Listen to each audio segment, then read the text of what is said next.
অল্প কিছু মাঠ আছে যেগুলোতে প্র্যাকটিস উইকেট এবং মানে সেন্টার উইকেট প্রায় সিমিলার, লাইক আপনার সেটা রাজশাহী, বগুড়া এবং চিটাগাংয়ে যখন আমরা খেলি তখন প্র্যাকটিস উইকেট আর মেইন উইকেটটা প্রায় সিমিলার থাকে, বাট মিরপুরে সেটা হয়ে ওঠে না কখনোই। এখানে মূলত আমাদের এনসিএলটা মাথায় রেখে কাজ করা হচ্ছে, যেহেতু এখানে আমরা এইচপি পুরো বছরটা আমরা ম্যাক্সিমাম সময় দেখা গেছে হোয়াইট বল এবং রেড বল মিলাই কাজ করেছিলাম। তো এবার এই 15 দিনের মূল ফোকাসটা থাকবে আমাদের এনসিএলকে বেস করে। না দেখুন, আপনি যত খেলবেন তত শিখবেন, আর আমার মনে হয় যে আপনি একটা সময়ের সাথে সাথে আপনার মধ্যে আরও ম্যাচুরিটি, আরও এক্সপিরিয়েন্স আসে। প্রত্যেকটা ম্যাচ থেকে আপনি বিভিন্ন ইভেন্ট থেকে আপনি বিভিন্ন জিনিস শিখতে পারেন। তো আমার মনে হয় যে প্রত্যেকটা জিনিসই ইফেক্ট করে, সেটা হতে পারে এনসিএল, বিসিএল, প্রিমিয়ার লিগ, মোটামুটি অনেক জায়গায় ক্যাপ্টেনশিপ করা হয়, তো সব জায়গা থেকেই শেখার অপরচুনিটি থাকে। না, আমি অনেস্টলি বলতে খুব বেশি এই বিষয়গুলো নিয়ে ভাবি না। আমি সবসময় চিন্তা করি যে আমি যদি আমার কাজের প্রতি অনেস্ট থাকি, তো সেটাই আমার কাছে মুখ্য বিষয়। আর আমি সবসময় চেষ্টা করি আমার নিজের 100% দেওয়ার।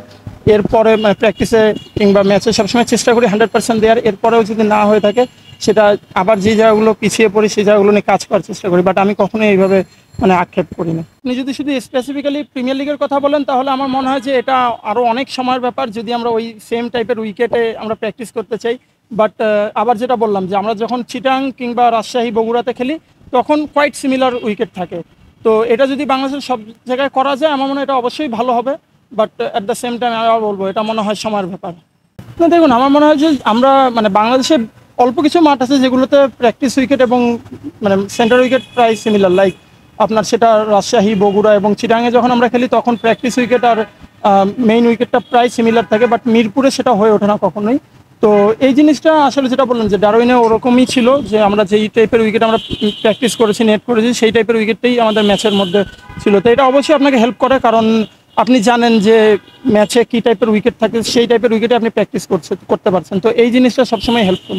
না, আমার মনে হয় রানার যেই বিশেষত্ব সেটা আমরা সবাই জানি, স্পেস। তো রানাকে আমি রানা যখন আমি প্রথম দেখছি তাকে, তখনও যেই অ্যাগ্রেশন নিয়ে যেই পেসে বল করতে মানে পছন্দ করতো, সে সবসময় একটা কথাই বলে যে মানে পেসের সাথে সে কখনোই কম্প্রোমাইজ করে না, এটাই তার বিশেষত্ব। লাস্ট 6-7 মাসে যেভাবে বোলিং করছে, আমার মনে হয় যে আমরা সবাই ভাবতেছিলাম যে হয়তো বা রিশাদ যে কোনো ফ্র্যাঞ্চাইজি লিগে যে কোনো সময় ডাক আসবে। তো আমার মনে হয় তার জন্য বিগ অপরচুনিটি, ইনশাল্লাহ সে ভালো করবে।